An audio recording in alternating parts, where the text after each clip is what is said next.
Damos gracias a Dios que nos permite este tiempo para continuar con nuestro estudio, el que comenzamos ya con la primera lección, viendo la creación invisible. Y cuando comenzamos, hicimos un énfasis, y es que vamos a estar mirando siempre una sola historia. Y esa historia la vamos a llamar la historia de la redención. Estuvimos viendo también en la primera lección que durante todo este estudio vamos a estar fundamentados en una sola autoridad. Y esa autoridad va a ser la Escritura. Por esa razón no vamos a estar usando ningún material, no vamos a estar usando ningún libro de texto, ningún bosquejo fuera de la sola Biblia.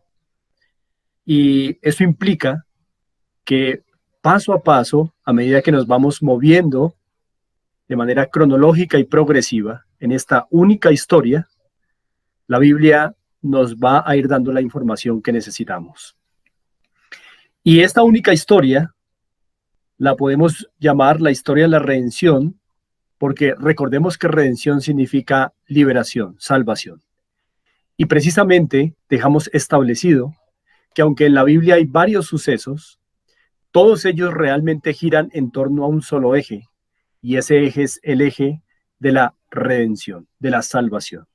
Y esa salvación se va a ir dando paso a paso a través de una promesa, la promesa de el envío de un Salvador frente al problema del pecado del hombre.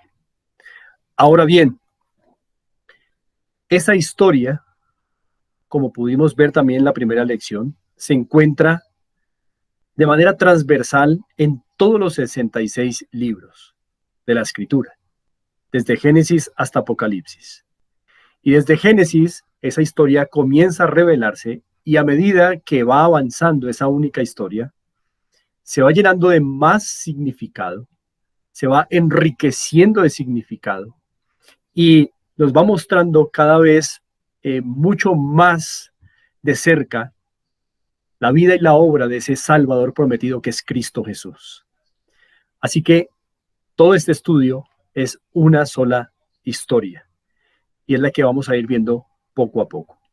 Habiendo dejado en la lección anterior la creación invisible, es decir, la creación de los ángeles, y notamos que fue importante ver esa lección porque allí Dios se nos reveló como un Dios santo que no admite al pecado ni al pecador, y Dios es justo porque castiga el pecado y castiga también al pecador. Y esto lo vimos particularmente con ese querubín que ahora es conocido como Satanás y como diablo, es decir, como el opositor, Satanás, y como el engañador, diablo. Pero originalmente él no fue creado así, fue creado perfecto, pero él se desvió, se halló maldad en él, y por eso fue expulsado de su posición en la que estaba por Dios. Y allí vimos a Dios revelándose como santo y justo, un Dios que no admite al pecado ni al pecador, porque es santo, y un Dios que castiga al pecado y al pecador, porque es un Dios justo. Y con esto en mente, vamos a entrar ahora a Génesis capítulo 1. Vamos a pasar de la creación invisible a la creación visible, que es lo que podemos ver ya a partir de Génesis capítulo 1, versículo 1. Vamos a ir allí. Génesis capítulo 1, versículo 1. Recuerden que he aconsejado que puedan tener Biblias Reina Valera 1960 para que podamos estar hablando un mismo lenguaje. Génesis capítulo 1, versículo 1 dice así: en el principio creó Dios los cielos y la tierra. Este primer versículo nos introduce en la creación visible.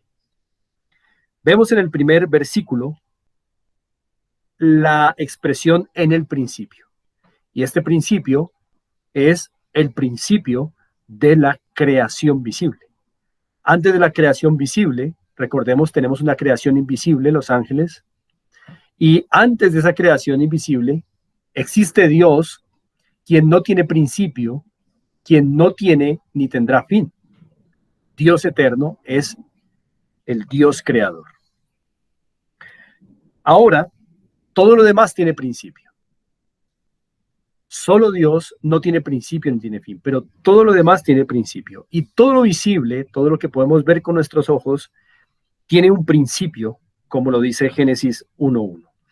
Ahora, quiero que miremos y que podamos observar desde el versículo 1 del capítulo 1 de Génesis algunas cosas que Dios nos va a revelar de sí mismo.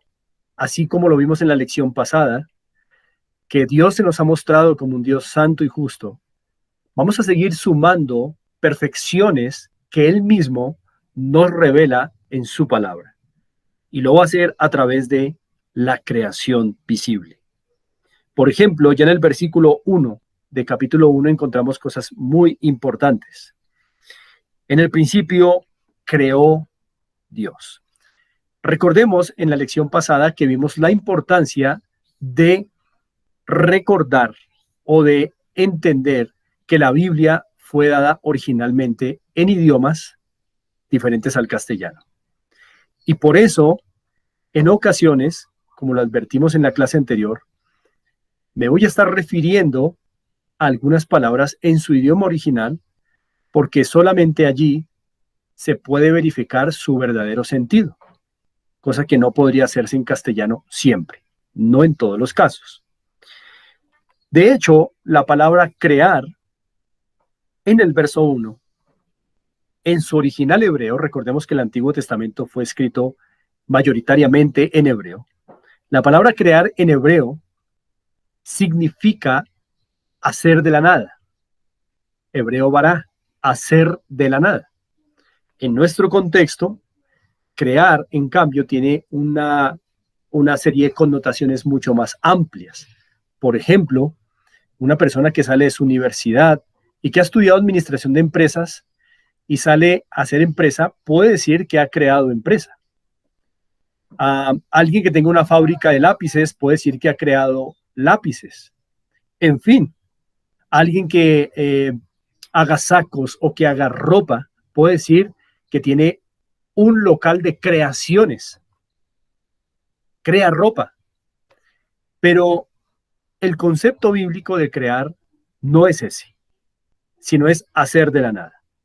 Y en el caso de una empresa de unos lápices y de prendas de vestir, las personas que hacen esos artículos o el que hace empresa siempre ha tenido que partir de algo previo. Siempre ha tenido que partir de una materia previa.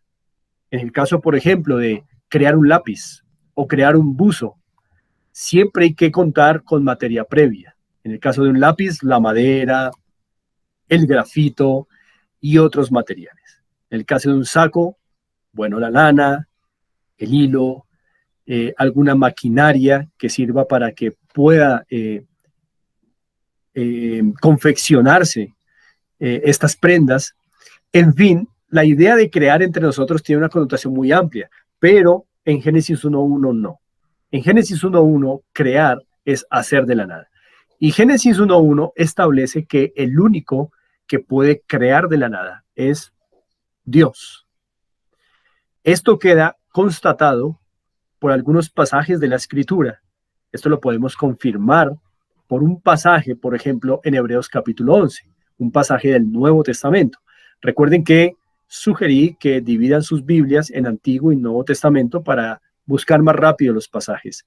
Vamos a ir a Hebreos capítulo 11, un pasaje en el Nuevo Testamento, casi al final de la Biblia. Hebreos capítulo 11.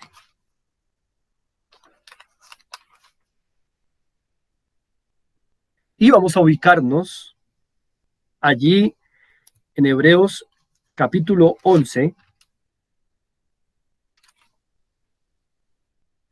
en el versículo 3. Voy a leerlo a favor de ustedes. Hebreos capítulo 11, verso 3. Dice así: por la fe entendemos haber sido constituido el universo por la palabra de Dios. De modo que lo que se ve fue hecho de lo que no se veía. Esto es muy importante.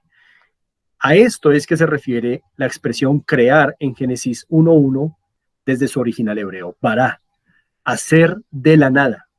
Eso es lo que significa.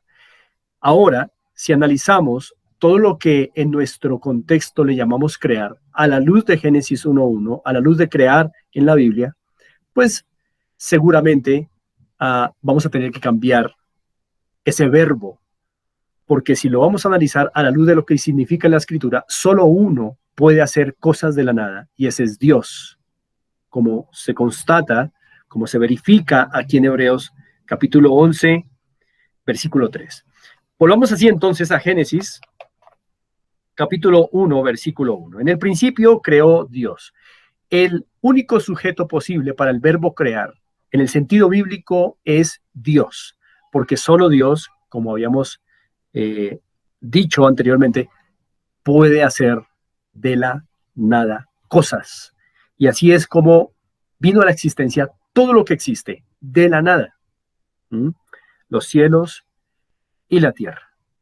Por supuesto que más adelante vamos a ver que los animales y el ser humano son hechos por Dios a partir de agua, en el caso de los animales acuáticos y aéreos, y los animales terrestres a partir de la tierra. El hombre también, como criatura única, racional y moral, es hecho de la tierra también. Así que el Señor los hace a partir de materiales preexistentes, pero esos materiales preexistentes los creó Dios mismo. Por eso es que afirmamos que crear de la nada incluye todo, porque todo ha sido hecho a partir de lo que Dios planeó hacer de la nada. En el principio creó Dios los cielos y la tierra. Vamos a mirar entonces cómo poco a poco el Dios creador va exponiéndonos su ser, sus virtudes, sus perfecciones, mientras va creando. Y quiero advertir algo importante. No solo la palabra crear en el verso 1 es importante desde su original, sino también la palabra Dios. Dios ya aparece en el primer versículo de la Biblia. Y es importante y significativo también poder tener la noción bíblica de lo que significa Dios aquí en este versículo 1. En el hebreo, que es el idioma en que se ha escrito el Antiguo Testamento, reitero, la palabra Dios se translitera al castellano como una E y una L. No el pronombre él, sino simplemente transliterado EL, él. Es por eso que todos los nombres terminados en EL, como Israel, Samuel, Daniel, Ezequiel, todos esos nombres, aparte de ser hebreos, tienen la partícula Dios. Por ejemplo, Daniel, Dios es mi juez. Samuel, Dios oye o Dios escucha. Y así, todos esos nombres terminados en él tienen la partícula Dios. Así que el nombre Dios, en su expresión más sencilla en el hebreo, se translitera al castellano como él. Él.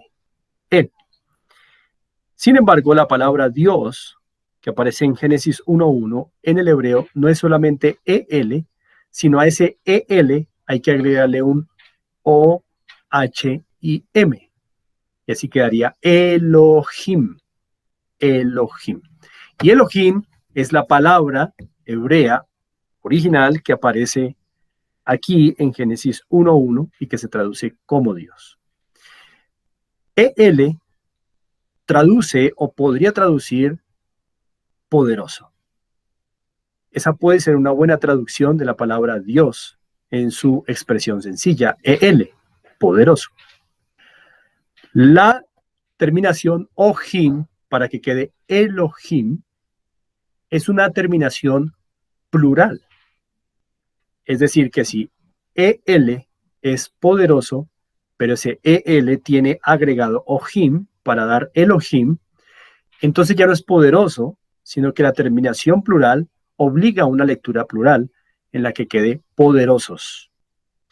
Entonces, en el versículo 1 leeríamos algo así como: en el principio creó los poderosos, los cielos y la tierra. Noten que yo lo leí, creó los poderosos, porque el verbo crear está en singular, vará. Creó, no dice crearon los poderosos como si hubiesen varios dioses, no, creó los poderosos. Sin embargo, en nuestro castellano, esto no tiene mucho sentido porque en nuestras reglas gramaticales sabemos que sujeto y verbo deben concordar en género y en número. Aquí creó Dios, Dios sujeto, creó verbo, concuerdan en género masculino, pero no concuerdan en número porque el verbo está en singular y el sujeto está en plural. En hebreo, esto no es problemático en el sentido de que este hebreo que estamos nosotros viendo aquí, detrás de las palabras en castellano, es un hebreo inspirado por Dios. De tal manera que Dios siempre quiere comunicar conceptos que nos instruyan en cuanto a quién es Él. Por eso no es problemático. Creó los poderosos significa que hay un solo Dios creador, pero que ese creador existe en una pluralidad. Así que de una vez vamos colocando el fundamento de cuál es el Dios que se nos va a mostrar a lo largo de esta historia. Es un Dios plural: Padre, Hijo y Espíritu Santo. Y este es el Dios que ha creado los cielos y la tierra. Ahora que tenemos esto claro, vamos a avanzar paso a paso en cómo Dios nos expone su ser, muy importante para entender esta historia de la redención. Miremos el verso 2 y vamos a leer hasta el verso 5. Dice así: y la tierra estaba desordenada y vacía, y las tinieblas estaban sobre la faz del abismo o las aguas. Y el Espíritu de Dios se movía sobre la faz de las aguas. Y dijo Dios: sea la luz. Y fue la luz. Y vio Dios que la luz era buena, y separó Dios la luz de las tinieblas. Y llamó Dios a la luz día, y a las tinieblas llamó noche. Y fue la tarde y la mañana un día. Aquí tenemos entonces el primer día de creación. ¿Qué ocurrió en el primer día de creación? Encontramos una esfera de aguas. La tierra está inmersa, la tierra no está al descubierto, está inmersa y cubierta por una esfera de aguas, por lo que se da a entender aquí. Ahora, no hay nada. La tierra está desordenada y vacía. Este es un concepto importante para entender en hebreo. Cómo algo desordenado, o más bien cómo algo vacío puede estar desordenado. Pero ustedes ven en el verso 2 que se describe la tierra como desordenada y vacía. Generalmente, cuando hablamos de que algo está desordenado, es porque hay muchas cosas allí en ese lugar, allí en esa localización, cosas que no están en su lugar. Tal vez una silla patas arriba, papeles por el suelo, en fin, cosas que no están en su lugar. Pero ¿cómo algo vacío puede estar desordenado? Por eso es importante siempre recordar lo que las cosas significan en su idioma original. En el hebreo, lo que es improductivo es desordenado. Y en ese sentido, algo vacío es improductivo. Por lo tanto, es desordenado.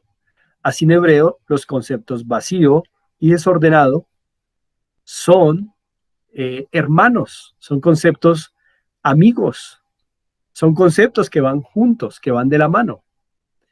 En nuestro contexto, no tanto, porque en nuestro contexto, la mentalidad es que lo que está desordenado es porque tiene muchas cosas que no están en su lugar. Pero en el hebreo, todo lo que es improductivo es desordenado, es desorden. Por eso incluso una persona que no trabaja, en la mentalidad hebrea, es una persona desorganizada o desordenada. ¿Mm? Por esa relación que existe entre lo improductivo y el desorden. Y es así como lo vacío es desordenado, porque si no hay nada, no hay productividad. Y esto es lo que va a hacer Dios paso a paso. va a empezar a darle productividad a la creación. Allí tenemos entonces una esfera de aguas, la tierra está inmersa y lo que Dios va a hacer es la luz. Esta luz no es la del sol porque el sol es creado hasta el día cuarto y más bien el sol como un astro luminoso recibe de la luz que el Señor crea en el primer día. En el primer día Dios crea la luz, una luz del universo. Por eso la única luz que existe no es la del sol. La luz del sol es exclusivamente para la tierra. Pero en el universo existe luz. Esa luz es la que el Señor crea. Una luz en el universo. Y así entonces Dios separa en el primer día tinieblas, que era lo que originalmente había, hacia donde fue expulsado Satanás, y luz, al crear la luz. Vamos a pasar al segundo día, verso 6. Luego dijo Dios, haya expansión o haya espacio en medio de las aguas, acuérdense, la esfera de aguas, y separe las aguas de las aguas. E hizo Dios el espacio o la expansión y separó las aguas que estaban debajo de la expansión de las aguas que estaban sobre la expansión, y fue así. Y llamó Dios a la expansión o al espacio cielos, y fue la tarde y la mañana el día segundo. Aquí tenemos en el día segundo entonces que el Señor empieza a organizar todo para hacer de su creación algo productivo, ya no vacío. Empieza a llenar poco a poco, a organizar. Y esto nos va mostrando que Dios es un Dios trino de orden y también todopoderoso, porque Él puede hacer de la nada cosas y solo con su orden las cosas vienen a la existencia. Entonces, desde la lección anterior ya veníamos viendo a Dios como santo y justo, pero ahora vemos a un Dios que se revela como un Dios trino, Padre, Hijo y Espíritu Santo, un Dios ordenado que va paso a paso haciéndolo todo productivo. Y también vemos un Dios todopoderoso que crea las cosas de la nada y que a su voz las cosas vienen a la existencia. Vamos sumando perfecciones de Dios que Él nos va mostrando a medida que también va creando. Y en ese segundo día, entonces, Dios va a separar de esa esfera de agua, unas aguas las va a poner arriba, más o menos equivalen como a nuestra capa de ozono hoy, aunque nuestra capa de ozono hoy no es agua, pero antiguamente sí. Dios va a levantar unas aguas para que queden arriba y las otras aguas van a quedar en la esfera, donde la tierra está inmersa. Y el espacio entre las aguas de arriba y las que quedaron abajo, a eso le llamó Dios cielos o espacios. De manera que tenemos un espacio entre esta esfera de agua y estas aguas arriba, y tenemos otro espacio después de esas aguas para allá. Muy bien. Ahora, verso 9, para mirar el día tercero. Dijo también Dios, júntense en las aguas que están debajo de los cielos en un lugar y descúbrase lo seco. Ahí es cuando la tierra entonces surge. Y fue así. Y llamó Dios a lo seco tierra, y a la reunión de las aguas llamó mares, y vio Dios que era bueno. Después dijo Dios, produzca la tierra hierba verde, hierba que dé semilla, árbol de fruto, que dé su fruto según su género, que su semilla esté en él sobre la tierra, y fue así. Produjo pues la tierra hierba verde, hierba que da semilla según su naturaleza, y árbol que da fruto, cuya semilla está en él, según su género, y vio Dios que era bueno. Y fue la tarde y la mañana el día tercero, dice el verso 13. Ahí tenemos el tercer día. Noten cómo Dios va organizando todo poco a poco. En el tercer día, entonces, el Señor hace que la tierra que estaba inmersa ahora se exponga. ¿Cómo lo hace Dios? Corriendo esas aguas que dejó en la esfera y ahora dan paso a la tierra. Allí entonces se da la formación de los primeros continentes que seguramente no tienen el aspecto de hoy. Hay quienes piensan que probablemente había un solo continente. Bueno, eso no lo vamos a discutir ahora. Pero sí, allí, originalmente, en ese tercer día, la tierra sale y ahora el aspecto del mundo es tierra y mar, porque así los llamó el Señor, mares y tierra. Y sobre la tierra descubierta el Señor empieza a crear el primer tipo de vida, vida vegetal. Los árboles, la hierba, todas estas semillas con sus frutos, eh, árboles frutales, todo tipo de hierba creado en el tercer día, porque ya hay tierra que está expuesta. La tierra ya no está inmersa bajo el agua toda, sino que ya parte de la tierra ahora está expuesta. Y decimos que este es el primer tipo de vida que Dios crea en el día tercero, por una palabra que es recurrente entre los versos 9 y 13 que describen el tercer día, y es la palabra género. Cuando ustedes vean la palabra género, entonces ya pueden pensar en un tipo de vida. Es decir, que estas plantas, esta hierba, estos árboles tienen una genética de vida. Por eso se habla de género allí. Y género nos remite a vida. De ahí sale la palabra gen, sale la palabra genética. Entonces, en el tercer día empezamos a ver el primer tipo de vida. Ahora, este tipo de vida, es decir, la vida vegetal, tiene dos características. Es un tipo de vida inconsciente, es decir, las plantas, contrario a lo que muchos piensan, no son conscientes de su vida. Por eso cuando tú golpeas una planta, y no estoy diciendo que debas hacerlo, pero solamente imagínate esto, cuando tú golpeas una planta, ella no se va a defender porque no es consciente de que tiene vida. Y además de ser inconsciente, es un tipo de vida irracional porque no razona. Es un tipo de vida, sí, pero inconsciente e irracional. Ahora, vamos a mirar el día cuarto a partir del verso 14. Entonces, hasta el día tercero ya tenemos luz en el universo, ya tenemos espacios o cielos, ya tenemos tierra y mares, y ya tenemos vida vegetal. Vamos al día cuarto, verso 14. Dice así: dijo luego Dios, haya lumbreras en la expansión o en el espacio de los cielos, para separar el día de la noche, y sirvan de señales para las estaciones, para días y años. Y sean por lumbreras en la expansión de los cielos, para alumbrar sobre la tierra. Noten que ahora estas lumbreras que Dios va a crear son exclusivamente para el beneficio, el provecho, la utilidad en la tierra. Ahora que hay plantas, estas necesitan la luz del sol. Por eso el sol en el día cuarto es adecuado en el orden del Señor.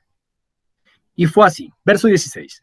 E hizo Dios las dos grandes lumbreras, la lumbrera mayor para que señorease en el día y la lumbrera menor para que señorease en la noche. Hizo también las estrellas. Es decir, que el cuarto día es el día en donde Dios creó todas las galaxias, donde creó todos los planetas, todas las estrellas, todos los sistemas solares. Y, dato importante, de todos estos astros luminosos, estas galaxias, el planeta más antiguo es la Tierra. Esto es muy interesante, porque recordemos, la Tierra ya está antes del Sol, la Luna, las estrellas, las galaxias, todo lo que va a ser creado en el día cuarto. Aunque muchos científicos nieguen esto, esto es lo que el Señor ha dicho. Y el Señor no miente. Los hombres mentimos, Dios no miente. Dios tiene la razón. Y es por eso que la Tierra es el planeta más antiguo. Dice así, también el verso 17. Y Dios las puso en la expansión de los cielos, es decir, a la lumbrera mayor, que hoy le llamamos sol, a la lumbrera menor, que llamamos luna, para alumbrar sobre la tierra y para señorear, dice el verso 18, en el día y en la noche, y para separar la luz de las tinieblas. Y vio Dios que era bueno. Verso 19. Y fue la tarde y la mañana el día cuarto. El día cuarto. Aquí tenemos el día cuarto. Entonces, en el día cuarto, lo que el Señor hizo fue el sol, la luna y todas las estrellas, y las colocó en ese espacio, no el que había entre la tierra y el agua, que funcionaba como una capa de ozono, sino de esa capa de ozono de agua, por decirlo de alguna manera. Solo me estoy dando a comunicar, no es que te van pensando así, pero para poderme comunicar con ustedes, desde esa capa de agua hacia arriba. Hacia arriba. Ahora, De esa capa de agua hacia arriba es que van a ser colocados los astros, las galaxias, y es todo esto que los científicos aún no logran comprender, aún no logran contener en sus estudios. Fue hecho en el día cuarto. Vamos a mirar el día quinto, versos 20 en adelante. Dijo Dios, produzcan las aguas seres vivientes y aves que vuelen sobre la tierra en la abierta expansión de los cielos. Y creó Dios los grandes monstruos marinos y todo ser viviente que se mueve, que las aguas produjeron, según su género. Noten la palabra género otra vez. Así que aquí hay otro tipo de vida. Y toda ave alada según su especie. Y vio Dios que era bueno. Y Dios los bendijo diciendo, fructificad y multiplicaos y llenad las aguas en los mares y multiplíquense en las aves en la tierra. Así que, dice el verso 23 como conclusión, y fue la tarde y la mañana el día quinto. Entonces, en el día quinto, Dios crea a partir del agua seres vivientes, otro tipo de vida, un segundo tipo de vida. Ya vimos el primer tipo de vida en el día tercero, vida vegetal, y ahora en el día quinto, un segundo tipo de vida muy especial de las aguas. Todos los animales acuáticos y aéreos en el día quinto, a partir de las aguas que Dios creó, recordemos eso. Y en el verso 22 dice, y Dios los bendijo diciendo, fructificad y multiplicaos. Esto no se lo dijo Dios a la vida vegetal, porque es inconsciente y racional, pero a la vida animal Dios le habla, lo que nos indica que este es un tipo de vida consciente, consciente. Es por eso que si tú intentaras hacer lo que te dije que pensar de una planta, pegarle a un animal, el animal sí se va a defender porque es consciente de su vida. Va a procrear porque es consciente de que tiene que preservar la especie.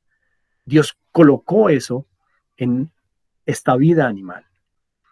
Pero ese es un tipo de vida que sigue siendo irracional, al igual que las plantas. Los animales son irracionales.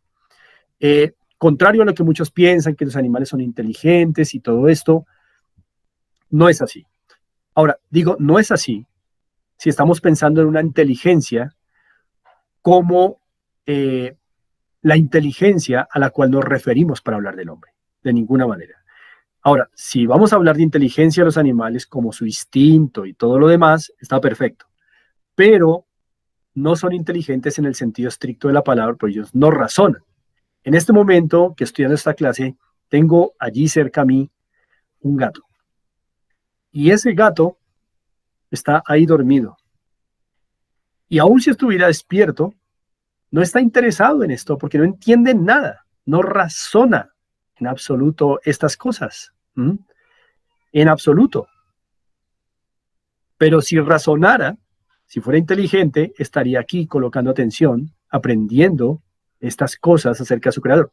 No, no lo va a hacer, porque tiene lo suficiente que Dios le dio y es ser consciente de vida. Los animales son conscientes, pero son irracionales. Así tenemos entonces el día quinto. Ahora vamos con el día sexto, verso 24. Dice así. Luego dijo Dios, produzca la tierra seres vivientes según su género, otra vez la palabra género, bestias y serpientes y animales de la tierra según su especie, y fue así. Aquí tenemos otros animales, ya no aéreos ni acuáticos, sino terrestres. Por eso ya no son sacados del agua, sino de la tierra, pero siguen siendo animales, conscientes pero irracionales. Verso 25. E hizo Dios animales de la tierra según su género, vida, y ganado según su género, y todo animal que se arrastra sobre la tierra según su especie, y vio Dios que era bueno. Hasta aquí entonces, día sexto, tenemos luz en el universo, tenemos mares y tierra, tenemos vida vegetal, tenemos animales acuáticos, aéreos y animales terrestres. Tenemos abundantes frutos de la vegetación que Dios en el día tercero. Y todo esto como ustedes han podido ver, tiene una especie de firma y es: y vio Dios que era bueno. Y vio Dios que era bueno. Ahora vamos a entrar al verso 26 y aquí quiero hacer una transición solemne, porque el verso 26 hace una transición solemne. Viene hablando de lo que Dios viene haciendo cada día, pero en el día sexto hay algo solemne y es un acto creador de Dios, ya que el verso 26 dice: entonces dijo Dios, hagamos al hombre a nuestra imagen, conforme a nuestra semejanza. En ninguno de los otros días Dios dijo algo así de las plantas, de los animales acuáticos, de los aéreos, de los terrestres, ni lo dijo de las galaxias, de las estrellas, o del sol, o de la luna, o de la tierra, o del mar, de la luz, no. El verso 26 introduce de manera solemne un acto creativo de Dios, la creación del hombre. Y esa solemnidad queda aquí confirmada por el hecho de que Dios dice: hagamos al hombre parecido a nosotros, es decir, a nuestra imagen y a nuestra semejanza. Cosa que no ha dicho antes. Esta solemnidad, este cambio en la redacción aquí, sirve para varias cosas. Uno, sirve para distinguir al hombre del mico en el verso 25. Y esto lo enfatizo de esta manera porque hoy muchos torpemente creen que el hombre viene de algún animal o que el hombre mismo es un animal. Falso, mentira. Dios introduce de manera solemne el verso 26 para indicar que esa criatura, el ser humano, es muy distinta a los animales, a la vida vegetal y a cualquier otra cosa que la ha creado. Es muy diferente. Así que es diferente a los animales. Segundo, esa solemnidad del verso 26 también sirve con el propósito de recordar que solo el hombre fue hecho con habilidades, con características parecidas a las de Dios. Ni el animal, ni el mico, ni el orangután, ni el chimpancé, ni la jirafa, ni una larva, nada, nada fue hecho a imagen y semejanza de Dios. El hombre sí.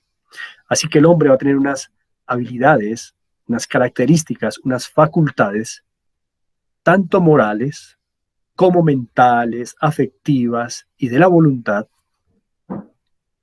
parecidas a las de Dios. Dios va a hacer a esta criatura, al ser humano, parecida a él. Y por eso, sigamos leyendo el verso 26, dice: entonces dijo Dios, hagamos al hombre a nuestra imagen, conforme a nuestra semejanza. Y señoré. De nadie más en el universo se ha dicho que ha de señorear sobre las criaturas de Dios, sino del hombre. Y señoré en los peces del mar, en las aves de los cielos, en las bestias, en toda la tierra. Es decir, todo lo que Dios creó queda bajo el señorío y gobierno de esa criatura que va a ser parecida a Dios, y en todo animal que se arrastra sobre la tierra. Varias cosas importantes aquí entonces del verso 26, sumándolas al hecho de que el hombre es diferente a todas las demás criaturas. Entonces dijo Dios, hagamos. Ese hagamos está en plural. Es importante. ¿Quiénes están hablando ahí? Hagamos al hombre. Dios y sus ángeles, por supuesto que ya había ángeles, pero los ángeles son criaturas, no pueden crear. Pero ya vimos en Génesis 1:1 que el Dios que se nos presenta en la Escritura es un Dios plural, trino, Padre, Hijo y Espíritu Santo. Así que aquí hay un consejo intratrinitario creando al hombre. Padre, Hijo y Espíritu Santo, inmersos en el plan de crear al hombre. Ahora, ¿por qué es importante que esta criatura en particular sea parecida a Dios? Es decir, hecha a imagen y semejanza de Dios. Bueno, porque Dios va a gobernar toda su creación sobre la tierra a través de esta criatura, pero esta criatura tiene que tener las características de Dios para que este gobierno sea perfecto, adecuado, puro, recto. No vemos hoy en nuestros gobiernos esas características, pero originalmente este es el plan de Dios, que el hombre señoree sobre su creación, sobre la tierra. Sobre todo, dice allí, en toda la tierra. Y si el hombre hubiese sido dejado con características como las de una pantera, las de un mico, un chimpancé, no podría gobernar y señorear todo lo que Dios ha creado. Así que la idea, entonces, de por qué el hombre tiene que ser similar a Dios, tiene que ser semejante a Dios, no igual, por supuesto. Recordemos que Satanás quiso ser igual a Dios y por eso fue expulsado eternamente de su posición, cuando era un querubín perfecto. Allí fue cuando se desvió. Entonces, el hombre no va a ser igual a Dios, nadie puede igualar a Dios, pero sí con características semejantes, compartidas por Dios en una medida muy inferior a la de Dios. Pero en todo caso, características que le hacen semejante a Dios, características que Dios tiene y que las compartirá al hombre en una medida muy inferior. Si no es así, el hombre no podría señorear sobre toda la tierra, sobre las obras de Dios. No podría gobernar adecuadamente, santamente, limpiamente, perfectamente, rectamente. Por eso, esta criatura tiene que ser semejante a Dios, a imagen y semejanza de Dios. Y todo esto, entonces, podríamos resumirlo en que la única criatura que fue hecha para reflejar la gloria de Dios sobre la tierra es el hombre, no el animal, no las plantas, no lo inerte, el hombre. Esa es la responsabilidad que el hombre tiene desde entonces, hoy día y hasta el último hombre que exista. Que el hombre dé esa gloria a Dios o no, de eso tendrá que dar cuenta un día a Dios. Pero el hombre fue hecho sobre la tierra para reflejar la gloria de Dios. ¿Cómo? En su manera de tener dominio sobre la creación. Por eso tuvo que recibir facultades de Dios, ser semejante a Dios. Ahora sí, ¿en qué sentido semejante a Dios? Para entender esa semejanza a Dios, podemos hablar de dos cosas importantes. Por un lado, el hombre fue hecho con habilidades como las de Dios. La habilidad de razonar, habilidades afectivas, sentimientos, emociones, y habilidades volitivas, es decir, de la voluntad. El hombre puede tomar decisiones, puede sentir y puede razonar, cosa que no pueden hacer los animales ni las plantas. Así que el hombre es un tercer tipo de vida. Recordemos, primer tipo de vida vegetal, inconsciente y racional. Segundo tipo de vida animal, consciente pero irracional. Y tercer tipo de vida, consciente, también racional y también moral. Dijimos que la semejanza del hombre a Dios se puede ver en dos aspectos. Primero, esas habilidades, razonar, sentir, tomar decisiones. Pero por otro lado, como Dios es santo y justo, recuerden que lo vimos, el hombre también va a ser hecho santo y justo, va a ser hecho con una moral. Es decir, que es un hombre que sabe que es lo bueno. ¿Mm? Y por eso es hecho santo y justo, como Dios, para que sepa discernir entre lo bueno y lo malo, habiendo sido hecho bueno, a imagen y semejanza de Dios. Entonces, cuando hablamos de que el hombre es hecho a imagen y semejanza de Dios, estamos hablando de dos aspectos. El aspecto de sus habilidades y el aspecto de su moral. Habilidades mentales, emocionales o afectivas y volitivas de la voluntad. Y en su aspecto moral, el hombre fue hecho santo y justo. Sabe lo que es bueno. Sigamos mirando entonces esto en cuanto a esta criatura especial, nosotros los hombres, el ser humano. Y sin olvidar entonces que Dios hizo al hombre parecido a él, en esas habilidades y en esa moral, para que esta criatura, el hombre sobre la tierra, fuera la responsable de dar gloria o reflejar la gloria de Dios en la creación, con su forma de gobernar, con su forma de actuar, con su forma de señorear sobre las obras que Dios había hecho. Así que el hombre tiene el encargo desde la creación de reflejar quién es Dios, de reflejar la gloria de Dios, en la manera como gobierna sobre la creación. Verso 27 dice así: y creó Dios al hombre a su imagen, a imagen de Dios lo creó, varón y hembra los creó. Aquí está el ser humano, es decir, hombre y mujer. Y los bendijo Dios y les dijo: fructificad y multiplicaos, llenad la tierra y sojuzgadla y señoread en los peces del mar, en las aves de los cielos y en todas las bestias que se mueven sobre la tierra. Y dijo Dios: he aquí que os he dado toda planta que da semilla que está sobre la tierra, y todo árbol en que hay fruto y que da semilla os serán para comer.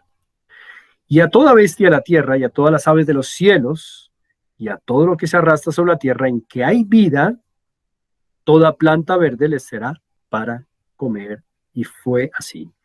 Y vio Dios todo lo que había hecho, y aquí que era bueno en gran manera.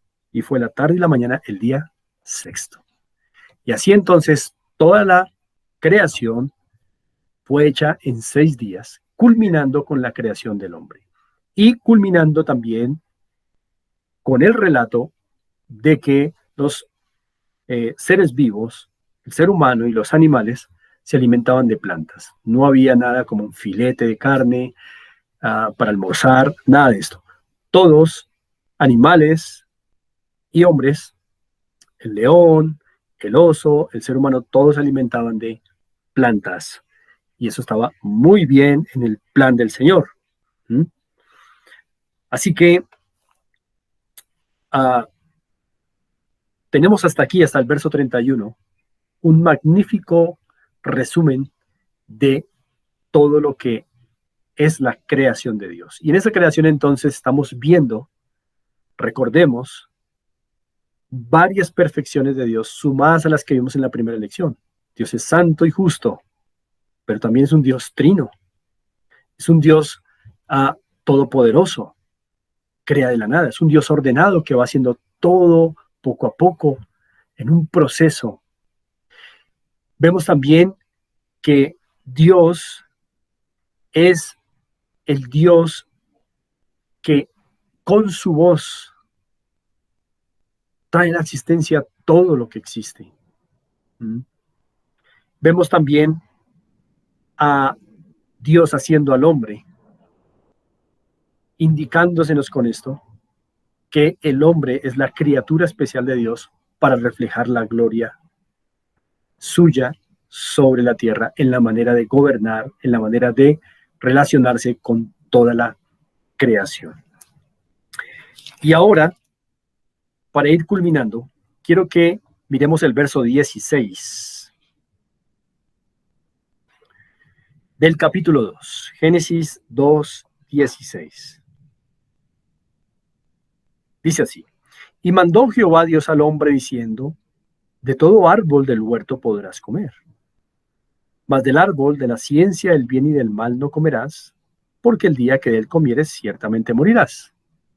Este verso 17 nos obliga a ir un poco atrás para entender algo de lo que Dios está haciendo. Dice el versículo 8 del capítulo 2: y Jehová Dios plantó un huerto en Edén, al oriente, y puso allí al hombre que había formado. Es decir, que Dios colocó al hombre en un lugar muy especial. Ya la creación durante esos 6 días era especial, pero Dios hizo un jardín especial llamado el Edén, en donde colocó al hombre que hizo. Dice el verso 9: y Jehová Dios hizo nacer de la tierra todo árbol delicioso a la vista, lo que ya habíamos visto, y bueno para comer. También el árbol de vida en medio del huerto y el árbol de la ciencia del bien y del mal. En este jardín especial llamado el Edén, solo hay dos árboles que reciben nombre propio. Y eso significa que ustedes y yo tenemos que comenzar a colocar mucha atención, porque si estos árboles tienen nombre propio, es porque Dios quiere enseñar a través de ellos algo muy importante. El árbol de la vida y el árbol del conocimiento del bien y del mal. Y volviendo al verso 16, hay un mandato de Dios. ¿Por qué Dios manda al hombre? Bueno, porque Dios tiene todo el derecho de hacer lo que quiera con sus criaturas y ordenarles a estas criaturas conscientes y racionales, como lo son los seres humanos, lo que Él quiera porque son suyas por creación. Dios las ha creado, le pertenecen a Él. Y por eso Dios tiene el derecho de mandarle a Adán que de todo árbol puede comer, pero que se reserve el del conocimiento del bien y del mal, de la ciencia del bien y del mal. Dios manda que no coma de ese, porque la consecuencia de que coma es, según el verso 17, morir. Morirá. Y por primera vez en todo este relato se nos introduce la palabra muerte, que significa separación.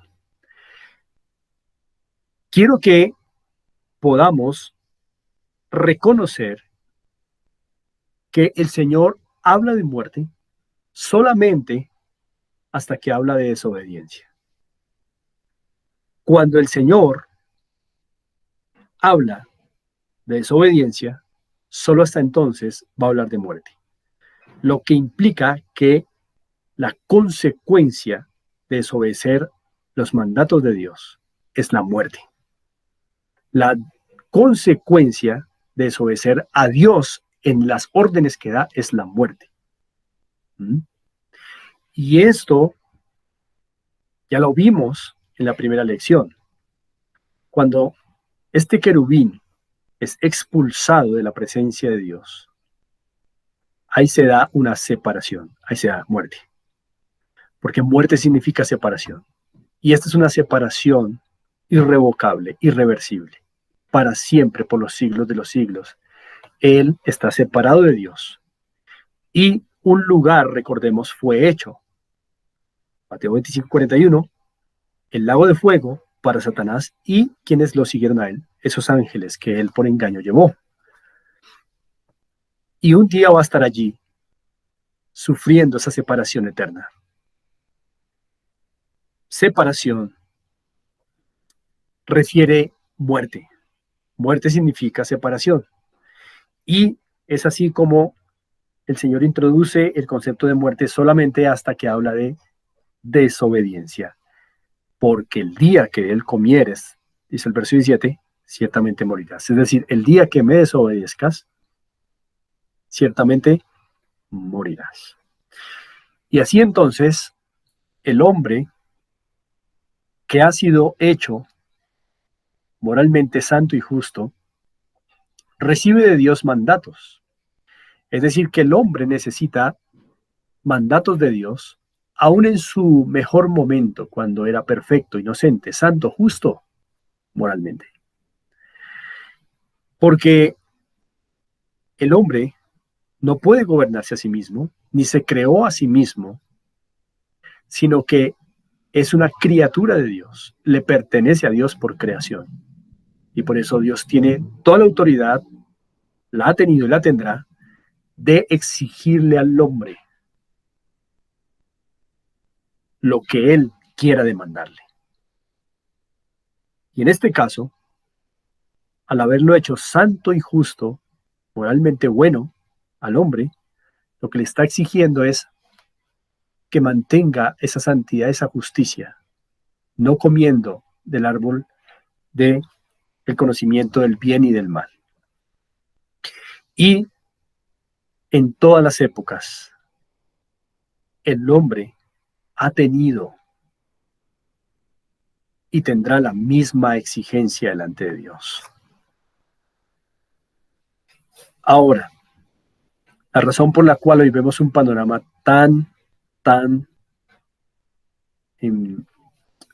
depravado, tan distorsionado de todo esto que originalmente fue planteado, lo vamos a ver a partir del capítulo 3, Dios mediante, en la próxima lección. Así que recapitulemos algunas cosas importantes de esta lección. Dios hoy nos mostró perfecciones suyas a través de la creación. Nos mostró que es un Dios trino, que es un Dios todopoderoso que puede hacer las cosas de la nada, que es un Dios todopoderoso que a su voz, a su orden, las cosas vienen a la existencia. Nos mostró que es un Dios de orden, de procesos, que va haciéndolo todo bueno, que es un Dios bueno también, algo que no mencionamos, ya que va una firma al final de cada día y vio Dios lo que había hecho y todo lo que había hecho era bueno. Y ahora también vemos que Dios es soberano y hace lo que quiere con su creación y sus criaturas. Y en el caso del hombre, le da órdenes, porque fue hecho a imagen y semejanza de Dios. El hombre puede entender, puede tener ese afecto por Dios y puede tomar la decisión de obedecer a Dios. Y por eso recibe mandatos para que obedezca y ame a Dios. Ahora, para cerrar este repaso, recordemos, el hombre es diferente a los animales, muy diferente. Y solo el hombre sobre la tierra tiene el encargo de reflejar a Dios moralmente y en sus habilidades mentales, afectivas y volitivas o de la voluntad, es decir, en la toma de sus decisiones. Este encargo recibió el ser humano de parte de Dios. Por eso fue hecho imagen y semejanza de Dios. Sin estas capacidades morales, sin estas habilidades, no podría gobernar sobre la creación. Muy bien, entonces vamos a dejar por hoy aquí. Continuaremos con la tercera lección a partir del capítulo 3 de Génesis y seguiremos avanzando en esta única historia que ya va poniendo sus bases para entender la historia de la redención y apuntar a ese Salvador prometido. Mucho ánimo, descansen y apropien de estos conocimientos. Muchas gracias.